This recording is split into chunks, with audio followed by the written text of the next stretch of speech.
Alright, everyone, so we are up to episode 2 of Whatever I Want, starring Yusef Saeed, played by Yusef Saeed. That is me.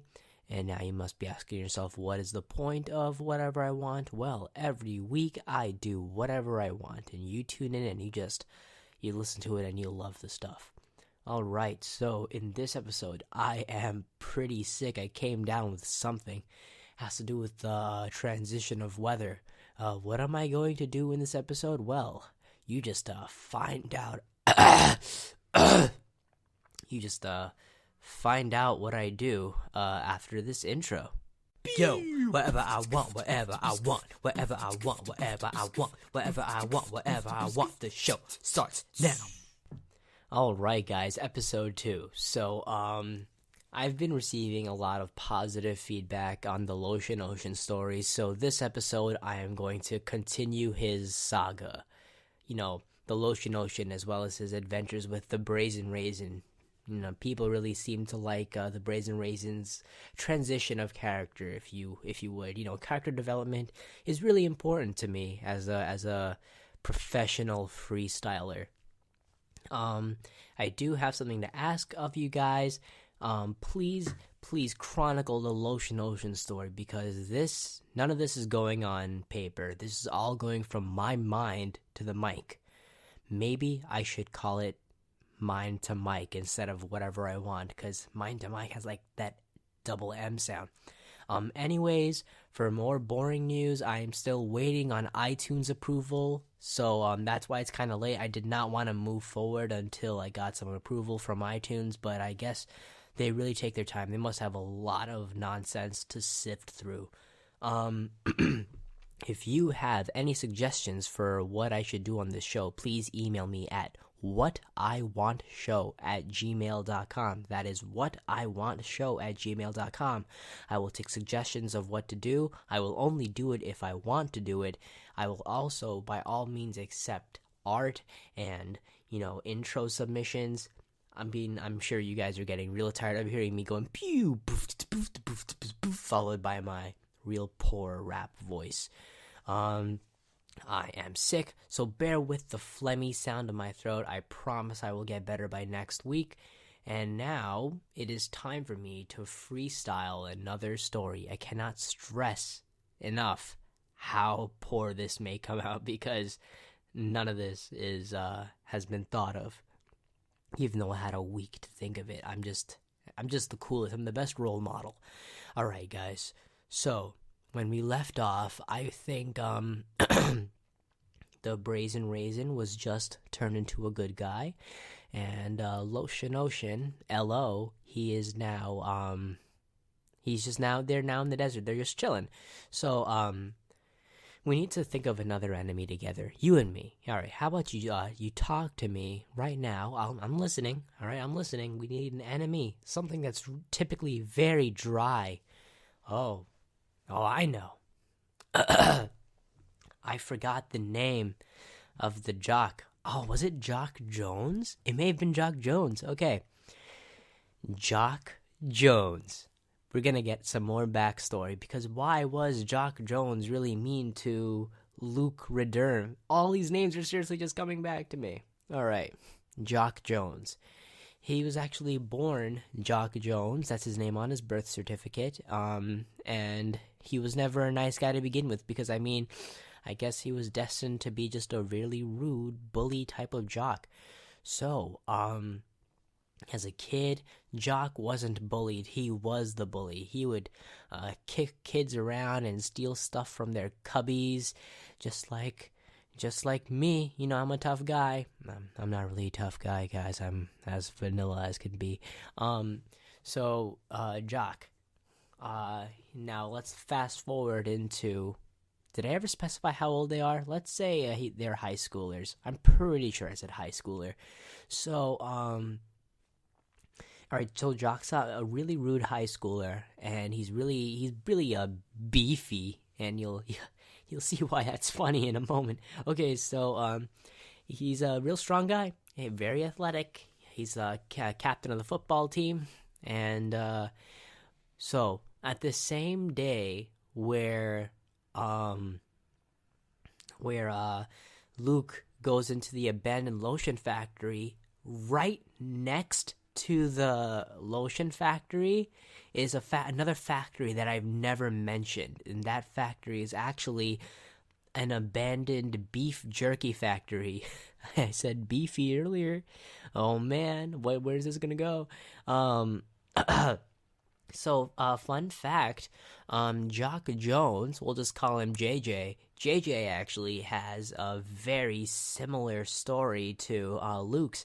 So, JJ was just entering the factory, and when he saw this gigantic vat of just like beef jerky, I cannot explain why it's in a vat, but just imagine of like a gigantic tub of like just sticks of beef jerky.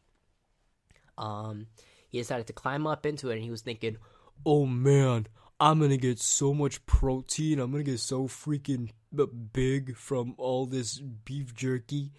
But little did JJ know that beef jerky was actually radioactive.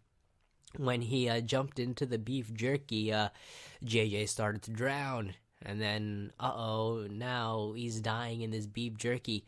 But his body, as being as big and athletic as he is, his body had a constant craving for just new protein. So like the unconscious JJ was now just absorbing this protein at an insane rate. And he just he started to become one with the teen. He became Jock Jerky, or the Jerky Jock. But that's why it's funny, because earlier I said he was beefy. This is what I was building up to. All right. So, let's fast forward. From the very beginning, Jock Jerky was not aware of his powers. This is why when he confronted Luke, Luke was actually able to survive the whole incident, because Jock Jerky was actually unaware of what the protein actually did for him. So, Jock Jerky's ability is that he is able to, for starters, thanks to all that protein and all that beef from that jerky, he is now given super strength. He's real strong now. If you thought he was strong as Jock Jones, you don't know how strong he is as Jock Jerky. And now another thing that is very key about Jock Jerky. His powers have to do with how dry he is, all right? Beef jerky's appeal is that, it's dried, salty meat. And for Jock Jerky to have his powers, he has to stay true to the jerky motto. It has to be as dry and as salty as possible.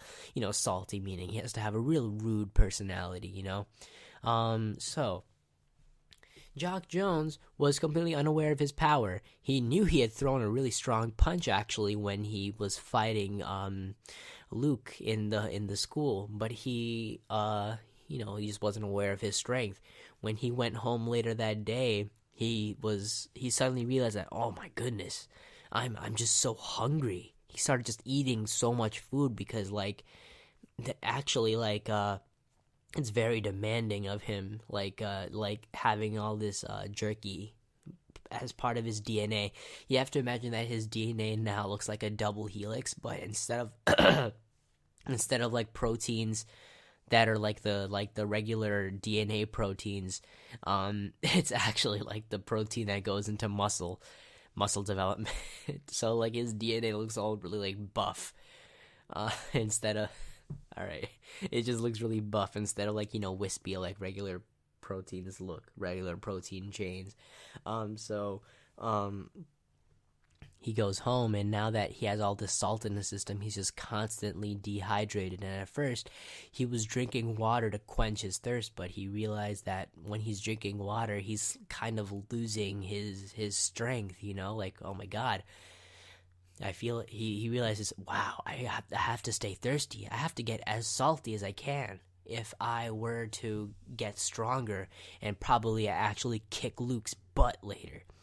And now, JJ learns that wait a moment. If I want to be as dry as possible, I should just go to the desert that's right next to Luke's house. The desert is great. It's sunny, and all that sun will keep. It's gonna keep. It's gonna keep me nice and dry, so that as I dry, my muscles in return get real big. So Luke decides that he's gonna abandon everything, and on his quest to. Did I say Luke? JJ decides that on his quest to defeat Luke, that he is going to go to the desert. He's going to abandon everything and go and just try to attain strength by just sitting under the sun in the driest possible environment. All right. So now Luke and the Brazen Raisin are both just, they're chilling. They're best friends now. They have a lot to catch up on. And Luke and LO and BR, LO was gonna stand for Lotion, not Luke. And BR is the Brazen Raisin. So LO and BR are just they're walking around, and then they off in the distance they hear screams. Okay, and it's like, oh God, what, and so they run over to where they heard the scream coming from, and over there they see there's a fire breaking out in this tavern, and they're like, oh my God, this fire, we need something to put it out. This desert has no water because it's a desert. All we have in here are liquors because, it's a tavern, and if we can't use these liquors to douse a fire, that would be very, very silly. So, Luke decides, oh, this is my chance. I need to use my moisturizing related powers. If you guys are unaware of Luke's abilities and Luke's origin story, real quick, Luke bathed in a tub of radioactive lotion, and as a result, he is now the Lotion Ocean. The Lotion Ocean has the ability to use his power of moisturizing, which is a very key element in this story, which takes place in a desert. So back to the incident. Luke quickly firing blasts of lotions from his hands. He manages to douse the fire because his lotion is actually very flame resistant. He is able to douse the flames thanks to his moisturization powers. And now the owner of that tavern was extremely grateful that he now his tavern isn't burnt down anymore. And Luke asks the bartender, he's like, hey, how did this fire start? It doesn't look like you have anything that's very flammable. And then the bartender says while he's wiping a glass, you have to understand every bartender only talks when they're wiping a glass. See, they don't ever have any other reason to talk to you unless they're wiping a glass and doing it. So the bartender immediately searches for a glass, and then he grabs it, he takes out a rag and wipes it, and then he starts telling Luke with a real cool attitude, well, you wouldn't believe this, but a boy who looked like beef jerky just came, and he started to light the place on fire. I don't know how he did it, but he did it. And now, I'm where I am. Things are getting hard, And, Luke was saying to the bartender, hey man, just remember to stay moist. And then they shook hands, and then the bartender's glass washing hand became real shiny and glossy because of Luke's moisturization powers, and the bartender was really happy. And now Luke and the Brazen Raisin, I keep telling myself I'm going to use the acronyms, but I forget to do it. Oh my God, I'm sick. If you remember from the intro, I'm sure you can hear it in my voice that I feel terrible. So they want to find out. They're going to do a little detective work. They need to find out who started the fire. When they were walking around the tavern, they saw a note that said, I started the fire, signed JJ. And then Luke was thinking, JJ, those initials seem familiar. And then a flashback of Jock Jones came to his mind. But he was saying, I don't want to draw any conclusions. Why would Jock Jones do this? It's not nice. But then he realized Jock Jones isn't a nice guy. So now JJ is actually a real prime suspect. And so as they're walking around the desert, they see these footprints. But the footprints don't look very human-like. They Like, a footprint typically looks like a print of a foot, but these footprints were just like circles. They were just like circles in the sand. And he was thinking, what? That's weird. Why are these footprints in the sand? And then Brazen Raisin was saying to Luke, oh man, that's weird. I mean, my footprints aren't shaped like footprints either. My footprints are actually shaped like raisins. I used to have human-shaped prints like yours, but I mean, my prints now look like raisins. So then Luke kept that information in his mind because he thought that might be key. So they were walking, and all that walking gets a guy pretty hungry. Rum raisin, whoops. The brazen raisin was just, he pulled out his little survival kit, which he always keeps. He's a side character, of course he's gonna have a survival kit. And he realized that he has some rations, and he was willing to share it with L.O. And he says, hey, L.O., check it out. I have some beef jerky for you. And he's thinking, oh, neato. Look at this beef jerky, which has a very circular bottom and top to it. This beef jerky is cylindrical in shape, and thanks to its qualities, it's going to last a very long time, and it's nice and dry thanks to the sun. And then he started to put two and two together. He started to remember what Raisin had said earlier about footprints. Now imagine, well, Luke, my footprints are shaped like raisins because I am a raisin. And then he thought, oh my goodness, this beef jerky is cylindrical. Those footprints we saw were cylindrical. We must be fighting a beef jerky-based guy, or at least looking for one. And suddenly, like a real quick, like a ninja, a shadow whizzed by L.O. and BR. And then they were like, whoa. And then suddenly when they looked in their hands, their beef jerky was gone from their hands. And then you see, and then suddenly they turn around. And then it's like, you have to imagine that in the camera cut of this, in the camera scene of this happening, like, L.O. and BR are in the front of the camera, right? And then in the back you see a blurry figure, and then L.O. and BR become blurry, like the foreground becomes blurry and the background becomes clear, like that really cool focusy stuff. And so now you see this mysterious meaty figure standing in front of them, and now they're like, oh my god, well, what's this? Whoa, whoa, whoa, whoa, whoa, whoa. That's the background music. And then this beefy figure guy is kind of holding the two beef jerky sticks in his mouth, kind of like how one would smoke a cigarette. And then by snapping his fingers real cool at the end of it, he lights them. He starts like smoking this beef jerky and he goes, I love me this beef jerky. This stuff's real good. And now it's like they're thinking, oh my god, he looks so cool. But I also know that smoking isn't cool, so he must not be a good influence, because mother always told me that smoking is bad, and smoking means you're going to get bad lungs. Don't smoke is the message here, because if you smoke, you damage your lungs, and that's not good. So, now, he says, that's some mighty fine beef jerky you got there. Real top quality stuff. And then when Luke looks down, he sees some more footprints all around the spot, and he realizes, oh my god, I was correct with my assumption that I was fighting a beef jerky based guy, because look at all these circular footprints. And now he's saying, yup, that's me. And now I'm stronger than ever, because wait, I won't tell you yet, because I should fight you without you having perfect knowledge of my abilities.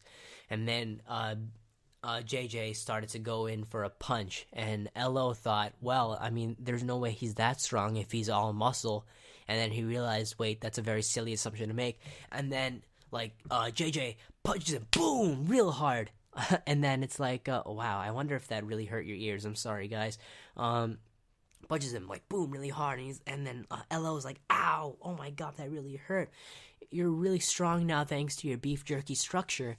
And then he's like, yes. And just like how beef jerky becomes beef jerkier when it's dried, I'm under the sun. And in this environment, I'm constantly becoming stronger. And then Luke started to think real critically in his mind. Well, hold on.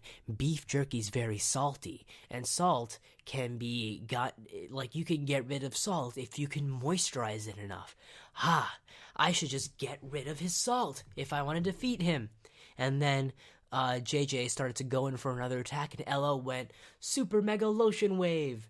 I still never thought of an attack name. I'm real sorry about that, guys. He used a Super Mega Lotion Wave, and he started to inundate JJ with like a ton of moisture, right? But it oh god. He started to realize that wait a second, it seems like he's fighting it.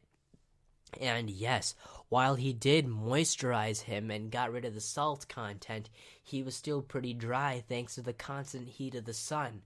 And then JJ started to have a little flashback experience himself. And here's where it gets real juicy, or should I say, here's where it gets really dry, guys. What happens is JJ thinks back into a science class that day in high school, and he learns that sand contains lots of minerals, some of which could even be rock salt. And when he realizes this, JJ immediately begins to stop, drop, and roll, and then LO's thinking here, wait a minute, I didn't put him on fire. In fact, I did the opposite. Why is he stopping and dropping and rolling? But little did LO realize that JJ was beginning to collect all these minerals, from the ground. And, since the sand is really hot and, all the sun and stuff, he started to become drier and even saltier. And now with all these extra minerals, he was extra durable now, because he's he has an alloy of just protective metals and stuff, or whatever's in sand. I really don't know what's in sand, guys. Please enlighten me. Email me, please. I'm lonely. Okay, so oh my god, how am I supposed to defeat this guy? And then Luke's like, my moisturization alone isn't gonna help. I need more moisturization. And then as BR saw LO struggling really hard, oh no, wait a second, this whole time I was calling him BR, but he's actually Good Guy Grape now. Guys, I am so sorry about my inconsistent lore. Every time I said BR, please correct that to Good Guy Grape, okay? Good Guy Grape realized that Luke was struggling really hard, but Good Guy Grape realized that Luke was not able to perform optimally, and that was because the entire time GGG and LO were traveling, Luke would occasionally moisturize GGG so that he stayed as GGG and he didn't convert into the into the Brazen Raisin. And Brazen Raisin, noticing this, committed a real selfless act. He Oh yeah, okay, so I forgot to mention, during all this thinking that Good Guy Grape is doing, JJ uses his beef jerky beam, and Luke uses his mega moisturizing tsunami of lotion. He uses his lotion power, the big lotion beam. So it's and now they're clashing and stuff, and now there's a big, a big beam struggle between the two of them. And this is when, Good Guy Grape does all the thinking of oh my god, wow, he's been moisturizing me, and it's because of me he's not able to perform at his maximum potential. And so what happens is, did you know Good Guy Grape could fly? So yeah, Good Guy Grape jumped in the sky real high, and he began to fly over to JJ's position. And what he does is, just like Chaozu from Dragon Ball Z, he falls onto JJ, and JJ begins to struggle. And then Good Guy Grape holds onto him with all the strength he has, and then he says, "Oh my god, goodbye, Mr. Lotion Ocean. I'm sorry I couldn't be any more help to you." And then he harnesses every little bit of moisture he has to just to self-destruct. he self-destructs, and in one fell explosion, he manages to moisten Jerky to a point where he wasn't beef jerky anymore, and he was just like a slab of beef. And he also expelled all the salt content. And before he was able to dry up again and roll around in the salt, LO, while holding back tears, kind of just encases him in lotion and then turns him into the desert cops, which exists, by the way, guys. The desert cops are a real inefficient force. They can't really stop crime by themselves, but they can house criminals just fine. So, yeah. So now, okay, guys, so that's the end of that story. Yeah, JJ is behind bars. GGG, formerly BR, is, he's dead, or is he? And, Luke is now traveling by himself on his never-ending quest to moisten whatever could be moistened, or to moisten whatever needs moistening. Alright, this is a pretty long episode. Oh my goodness. Okay, so, here's what we're gonna do. Again, I'm going to need suggestions because it is really hard to think of stuff. Trust me, I am not a thinker. I am a doer. I live in the moment. So, please email me at whatiwant@gmail.com with suggestions, with theme songs, with art, just anything. I would love to just check my email and see a bunch of goodies. Also, I'm still waiting on the iTunes approval, so once I get approved on iTunes, all these things will be available for download on your Apple device, or I'm not sure if that translates well into the Android market, but let's dream big, guys, because dreaming big is what it's all about. That concludes episode 2. I love all of you, and this is Yusef signing out. Wait, did I say email me at whatiwant@gmail.com? No, email me at whatiwantshow@gmail.com, guys. Oh, God, I need to get more professional. All right, now I'm really signing out. Bye-bye, guys.